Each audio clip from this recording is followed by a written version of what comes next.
ভাই চলে কানা বসা তারা কি অবস্থা? তোর খারাপ বসে আমি বাধ্যতা এগুলো ব্যাপার না কি কমিয়া অনেক ঘটনা। অনেক ঘটনা ঘটবে। মসজিদের কথাই কও তুমি। তারপরও মজিব যেই অবস্থায় আছে তো সান কপাল। হ্যাঁ মসজিদ তো চান কপালই থাকবো। মসজিদ তো চান কপাল আর আমগো হইতেছে পাতিলের কপাল। আরে এই যে চান কপাল না মানে কি কথা কইতে কইতে আজিল ছায়া তো আছে। কি খবর মসজিদ? আসসালামু আলাইকুম। ওয়ালাইকুম সালাম, কি অবস্থা? আছি আলহামদুলিল্লাহ, আমি অনেক ভালো আছি। তোমার নিয়ে আলোচনা করতেছিলাম। আমার নিয়ে আলোচনা? আমি আবার কি করলাম? কিছু করতে হয় না, তোমার প্রশংসা করতেছিলাম।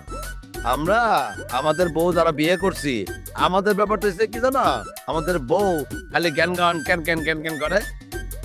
তোমার হইতেছে চান কপাল আর আমাদের হইছে কি জানো, যারা বিয়ে করছি আমরা পাতিলের কালির কপাল। আচ্ছা এটা কথা কত দেখি, তুমি এই যে বউরে ভালো রাখার যে পদ্ধতিটা কি? এটা কোনো পদ্ধতি না ভাই।